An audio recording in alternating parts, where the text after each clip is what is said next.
Hello students, good morning to all of you. I am Pramil Yadav sir, Physics faculty. Dear students, in our previous lecture we discussed about order of magnitude, measurement of length by direct method and indirect method. So dear student, for measuring length by indirect method, we first use echo method.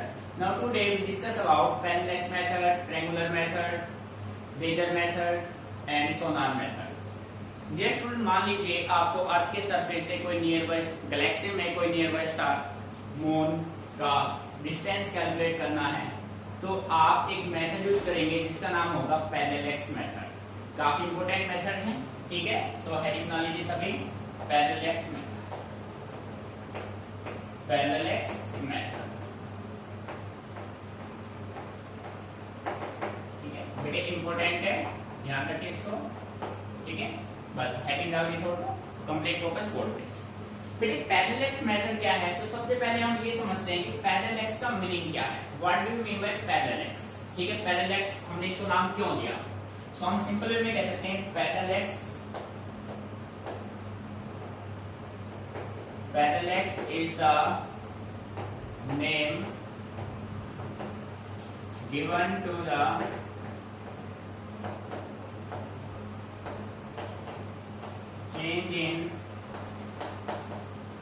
change in position of an object with respect to the background.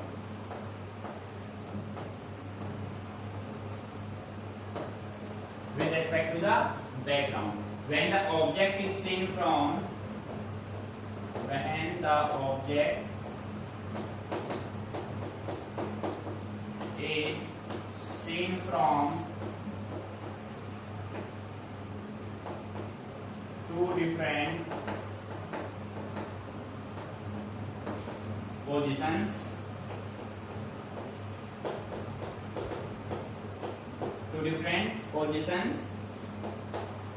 the distance between the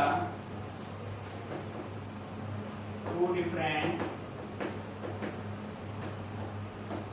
position is called basis. प्यारे बच्चों ध्यान दीजिए, parallax का simple meaning क्या है। हम कहते हैं Parallax is the name given to the change in position of an object with respect to the background when the object is seen from two different positions, ठीक है। और दो the distance between the two different position is called basis, ठीक है। पहले देखो बेटा इसका मीनिंग क्या है, तो इसको हम एक सिंपल एग्जांपल से अंडरस्टैंड करते हैं, ठीक है। आप मान लीजिए, पहले हम इस ये जो डेफिनेशन आपने लिखी है इसके मीनिंग को क्लियर कर रहे हैं। आप मान लीजिए कि आपने एक पेन को अपने फ्रंट में रखा, ठीक है, अपने लेफ्ट हैंड से राइट हैंड से आपने होल्ड किया, ठीक है। एक सिंपल एग्जांपल ले रहे हैं हम पैरेलैक्स को एक्सप्लेन करने के लिए। अब बेटे देखो, ये हमने ऐसे किया, बात समझ आ रही है। मान लीजिए यहाँ पे आपके पास कोई बैकग्राउंड है, यहाँ पे कोई बैकग्राउंड है, हमने एक पेन को अपने सामने होल्ड किया। अब क्या करेंगे आप, ये आपका राइट आई हो गया, ये आपका लेफ्ट आई हो गया। फर्स्ट आप राइट आई को क्लोज कीजिए, लेफ्ट आई से फोकस कीजिए इस पेन पे, तो आपको फोकस इस साइड बनेगा, इस साइड बनेगा ना। फिर आपने क्या किया, लेफ्ट को ओपन किया, राइट को आपने क्लोज किया, फिर आपका फोकस ये क्लोज है ये ओपन है, तो आपका फोकस इस साइड बनेगा। बात समझ आ रही ना। यानी आपके पास जो कुछ ऑब्जर्वेशन होंगे वो कुछ इस वे में होंगे, ऐसे ये हो गया पेन का आपका, ये कंडीशन बनेगा बेटे, ऐसा ही होगा ना। क्यों भाई, यानी ये आपका लेफ्ट आई, ये आपका राइट आई और ये आपका हो गया ऑब्जेक्ट। बात समझ आ रही है, ठीक है। तो बेटे ये जो डिस्टेंस होगा ना, ये डिस्टेंस ये हमें क्या करना है, फाइंड आउट करना है, एल से ओ या फिर आर से ओ। मीनिंग समझ में आया। इसी का मीनिंग क्या है, parallax. Parallax is the name given to the change in position of an object with respect to the background when the object is seen from two different positions. अब object की position दोनों case में क्या हो गई, change, ठीक है, तो ऑब्जेक्ट आपको यहाँ नजर आएगा। मीनिंग आ गया समझ में? तो बेटे ये होता है पैरेलल। अब एक पैरेलल मेथड का यूज आप कहाँ पे करते हैं, तो उसकी हम बात कर देते हैं। Parallel method is used to measure the distance of a nearby star which is less than 100 light year.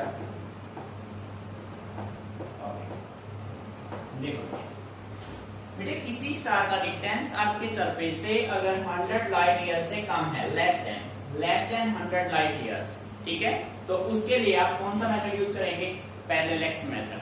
मान लीजिए अर्थ के सरफेस से आप किसी गैलेक्सी में कोई स्टार है, उस स्टार तक का डिस्टेंस आप मेजर करना चाह रहे हैं, तो उसके लिए आप कौन सा मेथड यूज करेंगे? पैरेलल मेथड यूज करेंगे। मीनिंग समझ में आ रहा है? या फिर आप मान लो अर्थ के सरफेस से मून का डिस्टेंस निकालना है, तो आप कौन सा मेथड यूज करेंगे? पैरेलल। बेटे अर्थ के सरफेस से मून तक का डिस्टेंस फाइंड आउट करने के लिए आपके पास दो मेथड है। एक आपका पैरेलल हो गया, यूनिवर्सल हो गया सब में। सेकंड आपका होगा लेजर मेथड, ठीक है।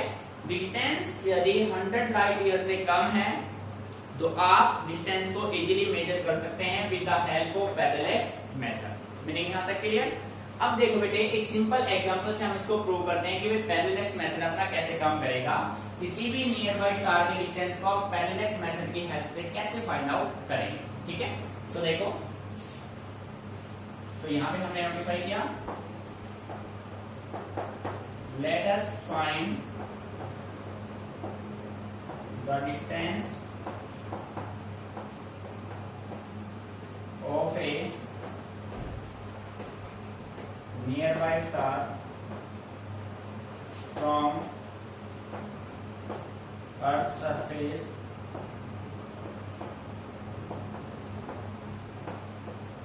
with the help of parallel method.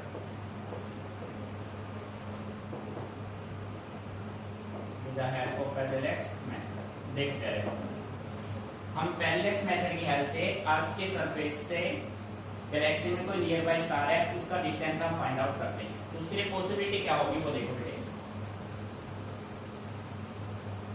भाई हमें अच्छे से क्लियर है, जो अर्थ है वो कॉन्टिन्यूअसली सन के चारों ओर रोटेशन कर रहा है, ठीक है, और अपने एक्सिस पे भी रिवॉल्यूशन करता है ना। तो उसके लिए हम मान लेते हैं, उसके लिए आपने कुछ पॉसिबिलिटी बनाई बेटे, ध्यान से देखना। और कंडीशन आपने ये लिए कि आपके पास ये देखो भाई, ये अर्थ के टू डिफरेंट पोजीशन हो गए, ठीक है, इसको नाम दिया, ये आपके पास कंडीशन हो गया।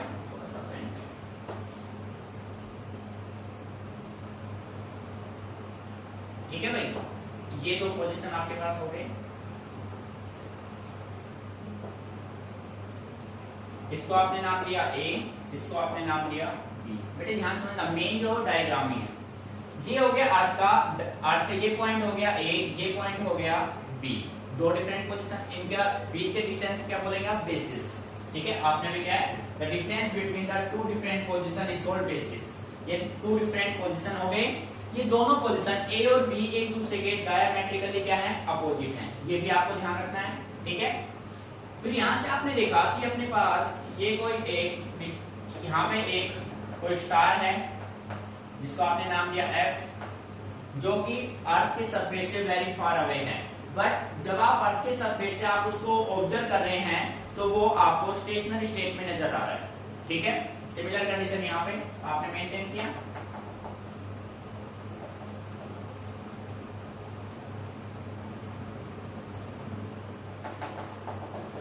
ठीक है भाई, ये हो गया क्लियर। अब हमें पैरेलल का यूज करना है, तो बच्चे क्या करेंगे? सेम पेन वाला एग्जांपल, पेन को फ्रंट में रखा, लेफ्ट को क्लोज राइट से, ऑब्जर्वेशन यहाँ आएगा, राइट टू क्लोज लेफ्ट से ऑब्जर्वेशन यहां नजर आएगा। तो आपके पास कुछ सिचुएशन ये बनेंगे।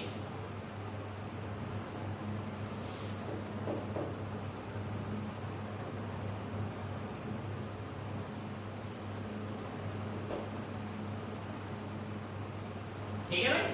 तो बेटे ये हो गया कोई स्टार है एन, और यहां तक का मेजरमेंट आपको करना है इस स्टार का।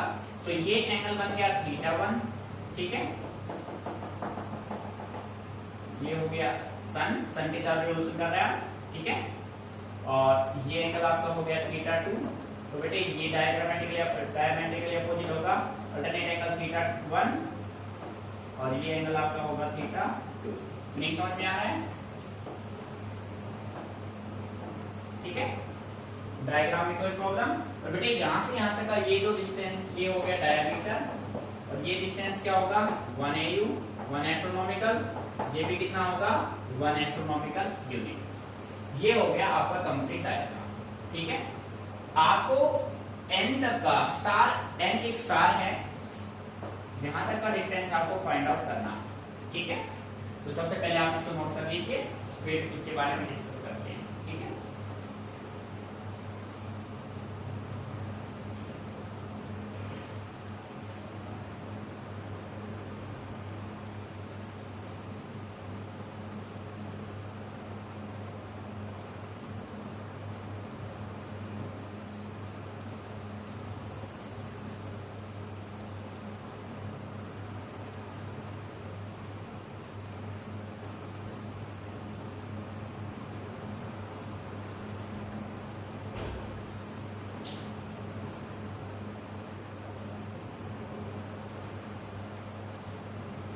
यहाँ तक क्लियर? अब अपने एग्जाम्पल पे जाते हैं। देखो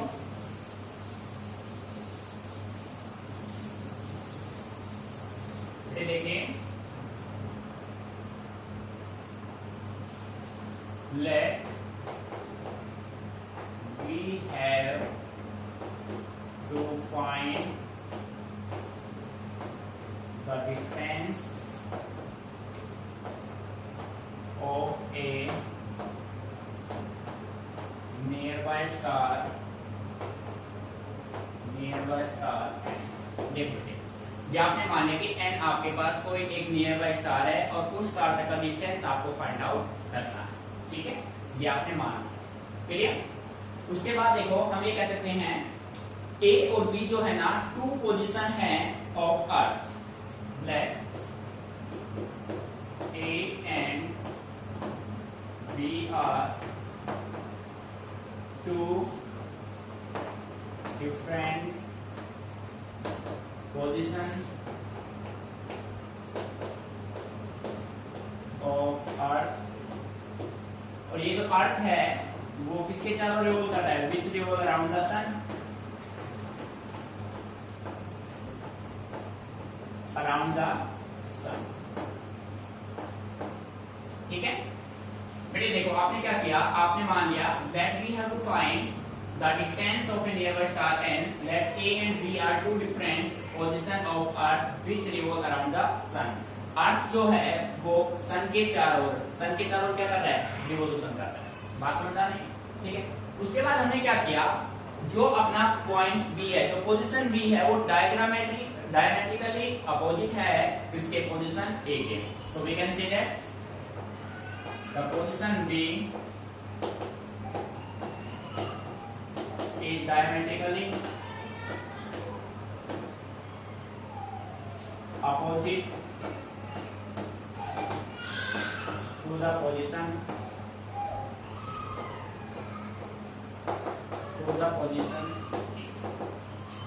बेटे पोजीशन ए और बी एक दूसरे के डायमेट्रिकली क्या है, अपोजिट है। ए से बी तक का टोटल डिस्टेंस आपका, ये जो टोटल डिस्टेंस है वो आपका है 2 एस्ट्रोनॉमिकल यूनिट। बात समझ आ रही है बेटे? यहां से यहां तक का 1 एस्ट्रोनॉमिकल यूनिट, क्योंकि हमें अच्छे से क्लियर है, हम मेजरमेंट में ऑलरेडी डिस्कस कर चुके हैं। Distance between centre of earth to the centre of sun is equal to 1 astronomical unit. तो बेटे यहां से अर्थ का ये पोजीशन और ये सन, यहां तक का डिस्टेंस 1 AU, अर्थ का पोजीशन सन, डिस्टेंस कितना 1 AU, ये आपका सन, पूरा नोटिफाई कर दो इसको सन, ठीक है। बात समझ आ रही है? यहाँ पे ये हो गया आपका सन एस। Any problem? मीनिंग यहां तक क्लियर? ठीक है। अब देखो, अब भाई हमने मान लिया F is an star which is very far from earth, ठीक है, and stationary with respect to earth. Let F is any star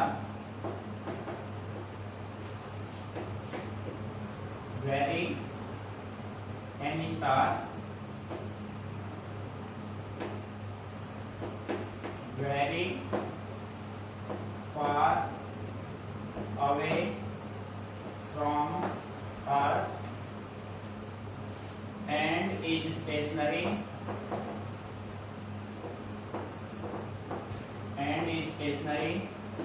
with respect to Earth। ठीक है बेटे, आपने मान लिया कि जो F है ना वो एक स्टार है जो अर्थ के सरफेस से वेरी फार अवे है और अर्थ के सरफेस के रेस्पेक्ट में वो क्या है, स्टेशनरी है। अर्थ कंटीन्यूअस रोटेशन कर रहा है बट उस स्टार की पोजीशन क्या है, फिक्स है, एक ही जगह पे है। ठीक है। अब देखो फ्रॉम फिगर, बेटे अब ध्यान दीजिए, मेन कंसेप्ट ये आपका फ्रॉम फिगर आप ये कह सकते हैं, देखो एंगल एफ ए एन किसके बराबर होगा, angle A N S A. कैसे एंगल है, alternate angle. From figure angle F A N is equal to angle A N S is equal to theta one. बेटे ध्यान दीजिए, F A N main concept ये आपका, F A N is equal to angle A N S, यहाँ पे theta one और ये दूसरे क्या है, अल्टरनेट एंगल, अल्टरनेट एंगल। ठीक है भाई, clear. Similar angle F B N is equal to angle B N S is equal to theta two, और बेटे ये भी क्या है, अल्टरनेट एंगल, अल्टरनेट एंगल। देखो भाई डायग्राम से, F A N S, F B N S दोनों थीटा टू है। ठीक है, अल्टरनेट एंगल हो गए, यहां तक कोई प्रॉब्लम? अब इसी के बेस पे आप ये कह सकते हैं, नाउ बेटे angle A N S plus B N S किसके बराबर, angle A N S plus angle B N S is equal to theta one plus theta two. ठीक है। अब देखिए बेटे एंगल किसके बराबर होता है, angle is equal to R upon radius होता है ना भाई। बेटे एंगल हो गया theta one plus theta two, arc हो गया आपका 2au और रेडियस आपका क्या हो गया, या तो आप an यूज कर सकते हैं या bn। ठीक है, सो हम कह सकते हैं एंगल आपका हो गया theta one plus theta two, arc आपका हो गया 2au, रेडियस आपका हो गया an और an आपको फाइंड आउट करना है। सो आप यहां से कह सकते हैं an is equal to 2au by theta one plus theta two. अब प्यारे बच्चों, थीटा अगर आपके पास नॉन है, थीटा वन थीटा टू आपके पास नॉन है, तो आप क्या फाइंड आउट कर सकते हैं, an, क्योंकि वन एस्ट्रोनॉमिकल यूनिट 1au आपके पास होता है 1.496 इंटू 10⁻11 मीटर। मीनिंग आया समझ? बेटे ये है आपका पैरेलल। एक बार इसको कॉपी कर लो, फिर अच्छे से समझ लेना। ठीक है,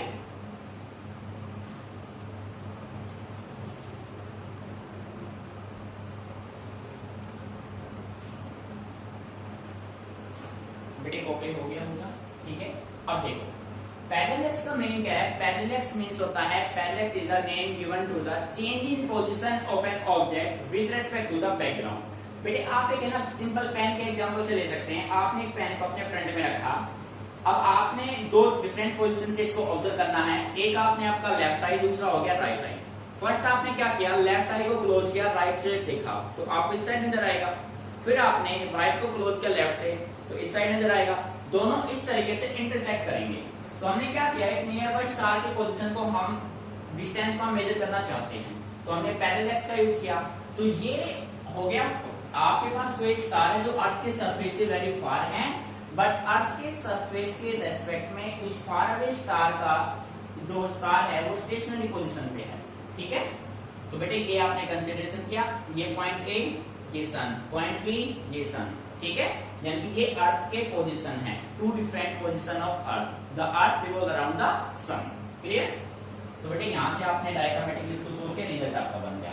bye knowing θ1 and θ2 we find out the distance an। an और bn आपके दोनों क्या है, इक्वल है। मीनिंग समझ में आया? ठीक है प्यारे बच्चों, अच्छे से ऑब्जर्व कीजिए।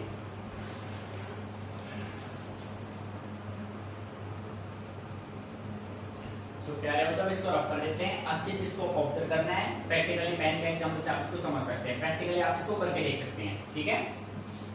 सो next we talk about laser method. बेटे पैरेलल मेथड इंपॉर्टेंट है, ठीक है, अच्छे से इसको ऑब्जर्व करना है। फिर भी आपको कोई भी प्रॉब्लम होती है आप डिस्कस कीजिए, ठीक है।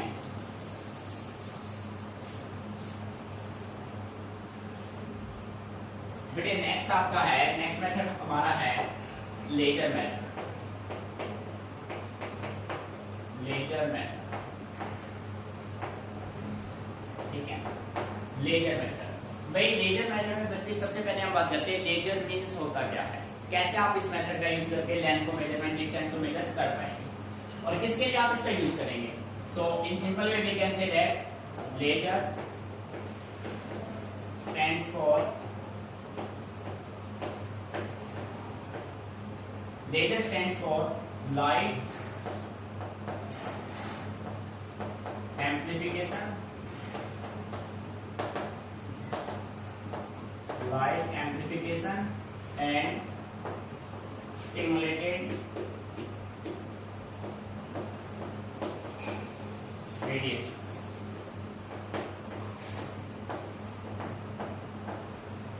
बेटे ध्यान दीजिए, लेजर जो है ना, लेजर मीन्स क्या होता है, laser means light amplification and stimulated radiation, stands for light amplification and stimulated radiation, ठीक है।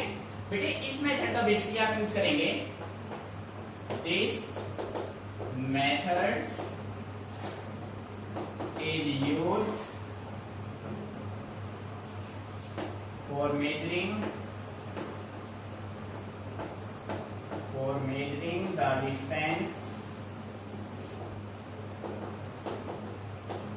distance of moon from earth। देखिए बेटे अर्थ के सरफेस से मून के सरफेस तक का डिस्टेंस अगर आपको चाहिए तो आप कौन सा मेथड यूज करेंगे, लेजर। लेजर के साथ साथ आप पैरेलल यूज कर सकते हैं, ठीक है। बट लेजर जो है वो पैरेलल के कंपैरिजन में एक्यूरेट रिजल्ट आपको देगा, ठीक है। अब बच्चे हम बात करते हैं कि ये मेथड काम कैसे करेगा, how laser method works, right. तो बेटे मान लो ये है आपके पास मून, प्रैक्टिकली लेके चलते हैं बिल्कुल कंसेप्ट। ये हो गया मून,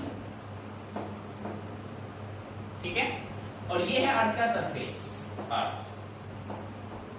बेटे हमने क्या किया, हमने अर्थ के सरफेस से, समझना भाई ध्यान से, कंप्लीट फोकस बोर्ड पे, हमने अर्थ के सरफेस से लेजर बीम ट्रांसमिट किया। लेजर बीम को क्या किया, ट्रांसमिट किया मून के सरफेस, ट्रांसमिट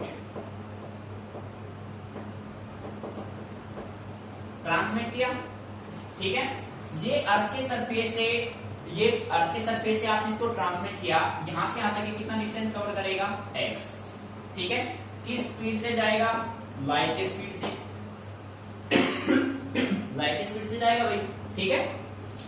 बेटे जैसे ये लेजर बीम मून के सरफेस को स्ट्राइक करेगा, ये वहां से रिफ्लेक्ट होगा, रिफ्लेक्ट बैक कहां पे आएगा, अर्थ के सरफेस पे। ये हो गया रिफ्लेक्ट बैक,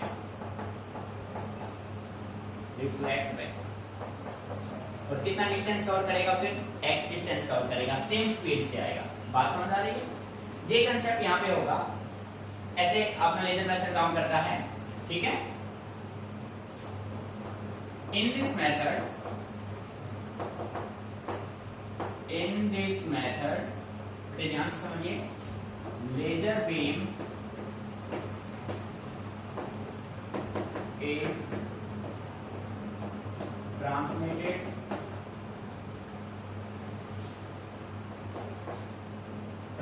इसको करेंगे to moon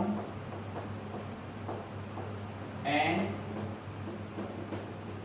receive back on earth surface surface after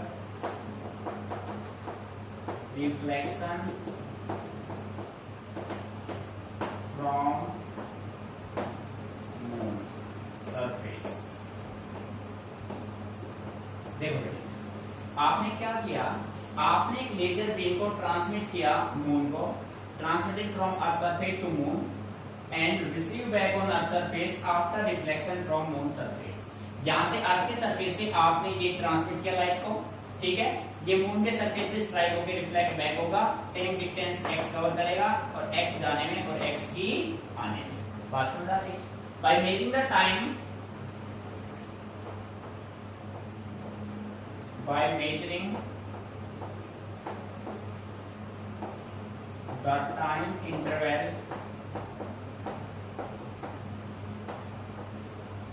between transmission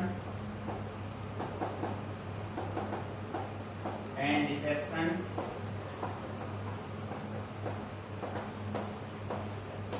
we get distance। We get distance। Meaning समझ आया बेटे? कितना टाइम है, देखो जब आपने लेजर बीम को स्ट्राइक किया, ठीक है, ट्रांसमिट किया, तो आपने टाइम नोट किया, जैसे उसको टकरा के वापस आएगा टाइम नोट कर लीजिए, तो टोटल टाइम आपके पास होगा, स्पीड आपके पास गिवन है, तो क्या निकल जाएगा, distance. From figure speed is equal to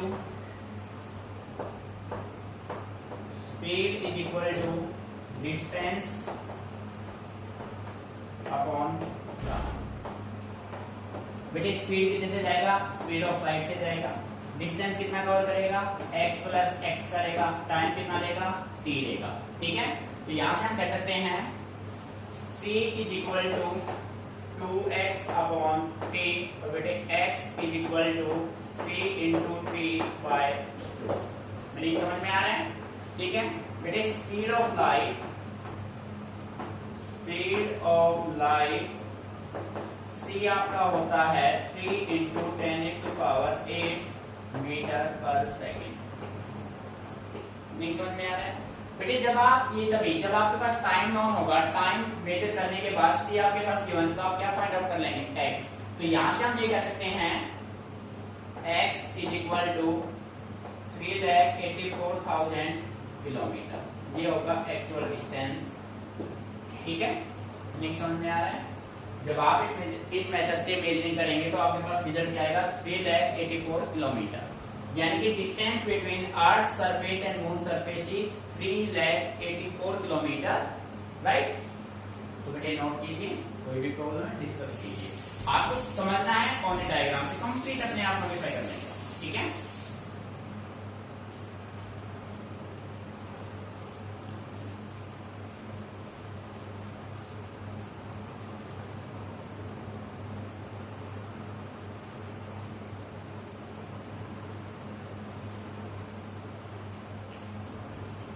तो मेन आपका ये है, एक बार पेन स्टॉप कर लो, कंप्लीट फोकस कीजिए बोर्ड पे दोबारा से।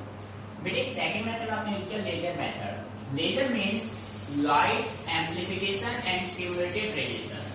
अब हम बात करते हैं इस मेथड का यूज आपने क्यों किया, किसके लिए आप इसका यूज करेंगे। तो हम कह सकते हैं this method, laser method is used for measuring the distance of moon from earth. Earth के सरफेस से मून के सरफेस तक का डिस्टेंस अगर आपको फाइंड आउट करना है तो आप कौन सा मेथड यूज करेंगे, लेजर। बात समझ आ रही है? आप पैरेलल एक्स भी यूज कर सकते हैं, but laser method is more accurate than parallax method, ठीक है। अब बेटे हम ये बात करते हैं कि अपना जो लेजर मेथड है वो काम कैसे करेगा। In this method laser beam is transmitted to moon and received back on earth surface after reflection from moon surface, right. आपने क्या किया, अर्थ के सरफेस से लेजर बीम को ट्रांसमिट किया, ठीक है। ये लेजर बीम अर्थ के सरफेस से ट्रांसमिट करने के बाद मून के सरफेस को स्ट्राइक करेगा और वहां से रिफ्लेक्ट बैक होगा।